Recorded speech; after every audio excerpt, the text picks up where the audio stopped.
India की बात करें तो हाल ही में हमने देखा इलेक्टोरल बॉन्ड स्कैम। मैंने पूरा वीडियो बनाया इस पर कि कैसे ये एक घोटाला नहीं बल्कि घोटालों का भंडार था। बहुत सी कंपनियों को इससे फायदा हुआ और आम जनता को नुकसान। पिछले 10 सालों में प्रधानमंत्री मोदी के मित्र जैसे कि गौतम अडानी भरपूर तरीके से अमीर बनते रहे और देश के 80 करोड़ गरीब लोगों को 5 किलो मुफ्त अनाज लेने पर मजबूर कर दिया गया। बेरोजगारी और महंगाई ने गरीब लोगों की कमर तोड़कर रख दी है आज के दिन। अब तो ऐसी सिचुएशन आ चुकी है कि नरेंद्र मोदी खुद को गरीब परिवार का बताते हुए जिन राहुल गांधी को एलीट वर्ग का प्रोजेक्ट करते थे, युवराज कहते थे, आज वही राहुल गांधी खुल्लम खुल्ला गरीबों को कह रहे हैं कि वो गरीबों के हैं और नरेंद्र मोदी अडानी अंबानी जैसे अमीर सेठों के हैं। अडानी को बिना मजदूरी बिना कुछ लाखों करोड़ रुपए देते हैं तो कहते हैं देखो देखो देखो विकास हो रहा है।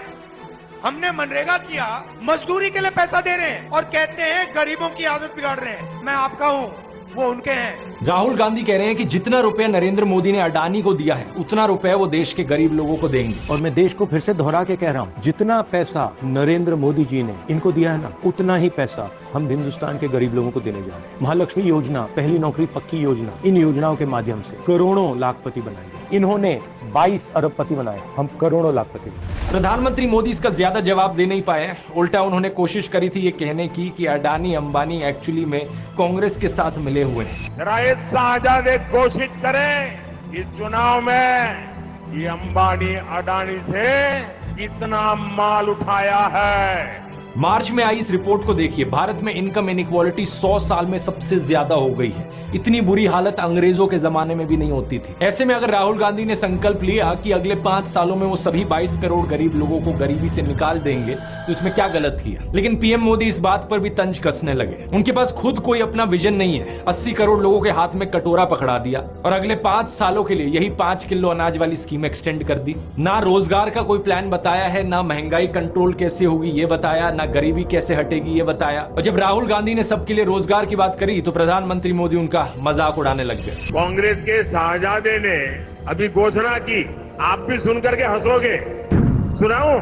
जोरों से हंसना पड़ेगा आपको।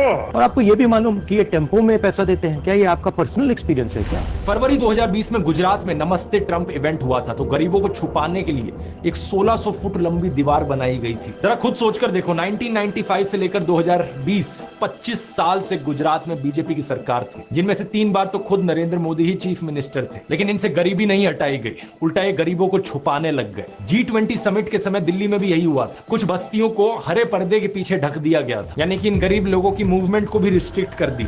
इसी के तहत ये पूरी दुकानें यहाँ से ढक दी गई हैं। जो थोड़ा झुग्गी टाइप घर थे उनको भी ढक दिया गया है यहाँ पर। सोचिए कि ये कितना डीह्यूमनाइजिंग है। कोई आपसे कहे कि तुम अच्छे नहीं लग रहे हो, तुम तो एक दाग धब्बा हो। वो गोरे सेठ आ रहे हैं हमारे देश में घूमने, तुम्हें एक पर्दे के पीछे छुपा दिया जाएगा। कैसा लगेगा आपको ये सुनकर? उन गरीबों की सोचो, उन्हें कैसा लगा होगा। सीधा कहते हैं कि यहाँ से जाओ, उस गरीब को तो भगा सकते हो, उस अमीर को भगा के देखो ना।